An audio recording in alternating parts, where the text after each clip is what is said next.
I never expected this will happen with me. Lean in, because this one still makes my hands shake. It's February 7th, my 22nd birthday. I'm standing barefoot in 6 inches of fresh powder outside our house on Overland Road in Boise, Idaho.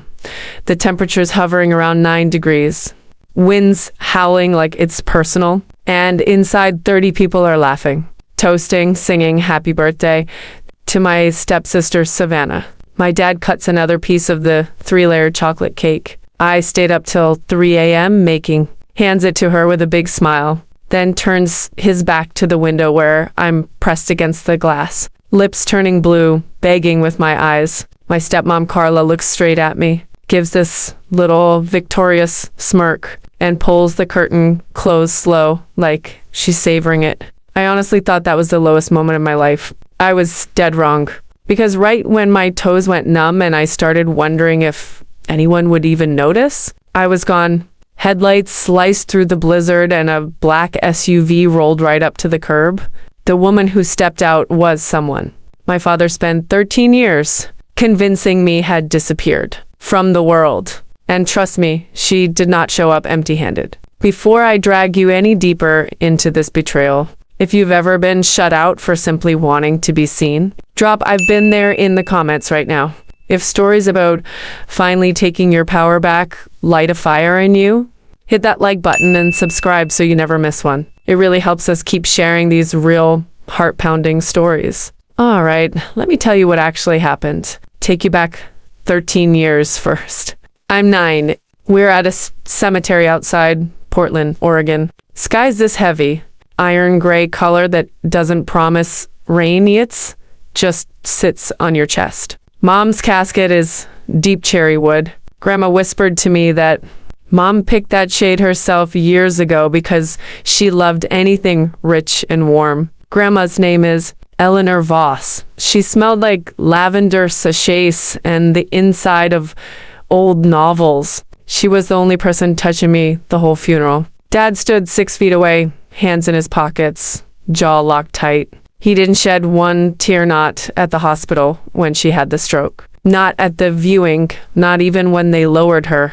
After the last person left, Grandma knelt down, eyes swollen, cupped my face and said 5 words I carried like a heartbeat. "I will always find you." Moonbeam.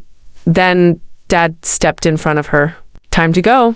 "Eleanor, she's my granddaughter," but he shut it down fast. "Your daughter's gone because you pushed her too hard. You're not welcome here anymore." I didn't get it. Mom died from a sudden stroke. No one pushed her, but I was 9. Dad was the tallest person in my world. When he spoke, everything stopped. Grandma looked at me over his shoulder, lips moving with no sound, then walked to her car. I watched her disappear around the bend. Weeks later, we moved to Boise. New address, new number, new life. Dad tossed Mama's old address book in the trash. "It's just us now," he said, over takeout. I nodded. I believed him. Why wouldn't I? 2 years pass. I'm 11. Dad brings home Carla on a Thursday evening. Perfect blonde highlights, nails, always done. And Savannah, 2 years older than me, trailing behind. "This is going to be wonderful," Carla says, gripping my shoulders so tight her acrylics leave little half moons. Within a week, Savannah's in my bedroom, the one with the window seat. Mom hand-painted stars on when I was little. I moved to the basement. Cot, bare bulb, water stain on the ceiling shaped like a cracked heart. "Savannah needs light for her skin," Carla explains. Savannah's skin is flawless from tanning beds and soccer. I learned the drill fast. I cook breakfast before school, clean the kitchen after dinner, fold everyone's laundry on Sundays. Savannah picks the shows, the music, the restaurant if we ever eat out. I sit at the end of the booth. "Luna loves helping," Carla tells everyone. "She's such a little trooper." One evening when I'm 13, I whisper, "Dad, I have a big history project. Can Savannah do dishes tonight?" Carla's eyes fill with tears instantly, hand to her chest. "I try so hard, Greg, and she still resents me." Dad's voice drops low and final. "Apologize." No, I always apologized. Every birthday, every Christmas, packages arrived and our old Portland address gifts, cards from Grandma. Dad signed, return to sender before I ever saw them. 13 years straight. I found out way too late. I'm 20. Acceptance letter comes, full nursing scholarship to Boise State. Close enough to commute. I showed Dad, hands shaking with excitement. He doesn't look up from his phone. Nurses clean up other people's messes. Luna, just like you do here. Same month, Savannah. Drops out of community college halfway through. Dad clears her tuition debt, pays off her credit cards, buys her a used Jeep. She's finding herself, Carla says, stroking Savannah's hair like she's a prize pony. I pick up 2 jobs I just swing, at a 24-hour diner and shelving books on campus and pay for my textbooks with tip jars and crumpled 5s. Last fall, I'm home for a weekend. Everyone's asleep.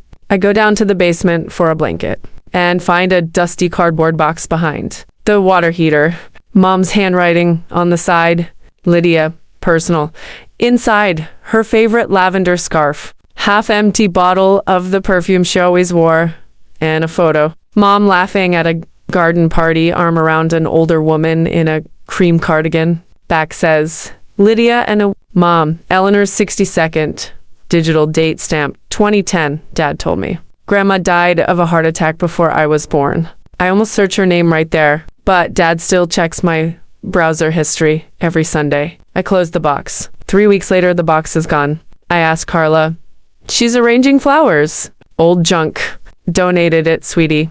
That night, I scroll Facebook Marketplace. Mom's sapphire bracelet, same one from the photo listed for Liberty seller C. Bennett home. Carla's email. My stomach falls through the floor. I screenshot everything. Next morning in the garage, I show Dad. She's selling. Mom's thinks. He glances once. Carla's my wife. This is her house too. Drop it, Luna. I drop it. But something in me doesn't. Lying on that basement cot that night, staring at the heart-shaped stain. It hit me quiet and terrible. I wasn't keeping peace. I was keeping their comfort. No one was coming for me, unless I made them. January hits my birthday month. Dad calls a family meeting. Carlos got her planner out like she's running a fortune. 500. We're throwing a big birthday bash for Savannah. 30 guest neighbors, bank people, cousins. Luna, you're on food. Full dinner, 2 desserts, decorations, cleanup. Start tomorrow. Like, look at Savannah. She's scrolling her phone, not even listening. What's Savannah doing? Carla smiles, helping me with the guest list and outfits. I spend 4 days in the kitchen. Roasting prime rib, baking cheesecake from scratch, ironing tablecloths that still carry the faintest trace of Mom's lavender. February 7th. House looks like a Pinterest board. 9-foot tree. Carla wanted festive vibes, even though it's not Christmas. Gold balloons everywhere. Piles of wrapped gifts. I count tags. 0 for Luna. I ask Carla quietly, am I invited tonight? Or just the staff? She laughs light and musical. Don't be dramatic. Family helps family. 7 o'clock. Guests arrive. Coats pile on the bed. Perfume clouds the hallway. 30 people fill the living room. I'm in the kitchen, apron on, plate and bruschetta. I spent 2 hours making. From the other room, Dad's voice rises over the chatter. And this is my eldest, Savannah. She's been such a blessing to this family. Clappin'. Someone asks, where's your other daughter? Dad waves it off. Luna's helping in the kitchen. She likes staying busy, Carla adds, so selfless. I set the tray down, untie the apron, pull on my one nice sweater soft gray cashmere I bought with my own money. Walk into the living room, grab a folding chair, drag it to the end of the table. No place setting for me. I sit between 2 of Dad's co-workers from the bank. They nod once, then go back to their conversation. Gifts start. Savannah opens designer bags, earrings, a new phone. Pile gets smaller. My name never comes. When the last ribbon is cut, I speak, calm, even room temperature. Dad, is there anything here for me? Silence rolls through the room in waves. Carla's eyes go red. Luna, this isn't the time. Dad sets his wine glass down hard. We talked about this. You're 22. Savannah's 24. Grow up. I don't raise my voice. I just asked if there was a gift for me on my birthday. Carla starts crying. She always does this. Dad stands, grabs my upper arm, marshes me to the front door. You want to talk back? Do it outside. Come back when you learn respect. Shoves me onto the porch. Socks, no shoes. Door slams. Deadbolt clicks. Snow falls sideways. Wind cuts through cashmere like it's nothing. Feet burn, then sting, then nothing. Inside the party, restarts, music, laughter. Someone cranks the playlist. I crouch against the railing, hugging my knees. Through the window, Savannah spots me, walks over, gives a slow finger wave like I'm a stray cat, then closes the curtain. I think I'm gonna die out here on my birthday. Then headlights. Black SUV glides through the snow, stops at the curb. Rear door opens. Woman steps out, 78. Silver hair in a neat chignon. Cream wool coat. Eyes sharp and shining. She sees me crouched there, hand flies to her mouth. Crosses the yard fast, shrugs off her coat, wraps it around my shoulders. Smells like lavender. Cups my face in warm hands. Moonbeam. I know her from the photo. Grandma? She pulls me into her arms. I've been looking for you. She turns to the house, walks up the porch steps, knocks, 3 times firm, measured, final. Dad opens the door, smile half-formed, champagne in hand. Then he sees her. Glass tilts. Liquid spills on his cuff. Eleanor?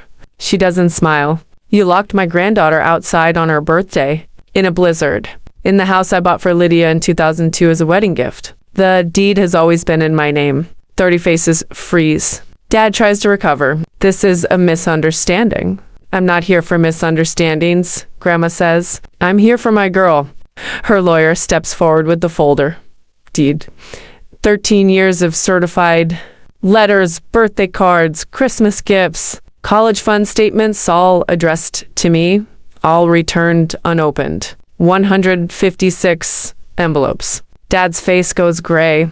Carla stands, purse already slung over her shoulder. Greg, you told me this house was yours. Grandma looks at her. And I know you sold Lydia's sapphire bracelet online for $67. Carla drains white. Guests start grabbing coats. Dad tries one last play, turns to me, voice soft, eyes pleading. Luna, sweetheart, I lost my temper. It's your birthday. Don't let her come between us. I look at him. At the deadbolt, he turned. At the curtain, Savannah closed. At 30 people who watched me freeze and stayed silent.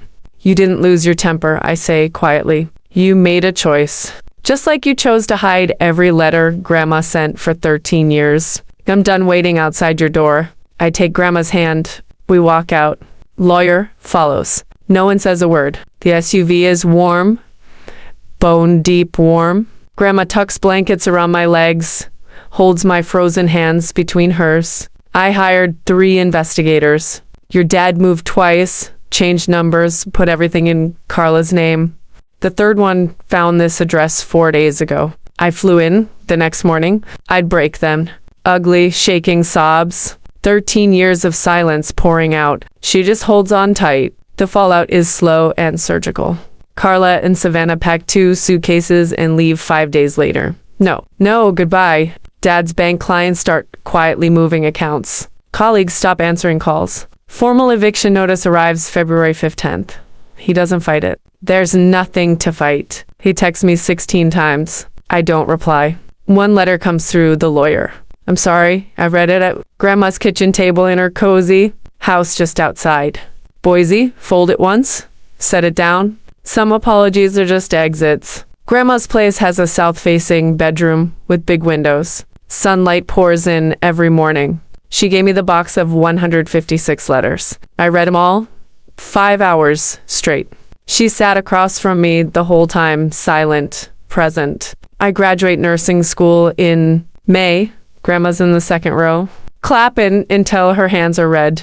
Our seat neighbor, Ruth, who first whispered that Grandma was alive, drives an hour to be there too. I work at St. Luke's now. I help people feel safe when everything's falling apart. I know exactly how that feels. This birthday was different.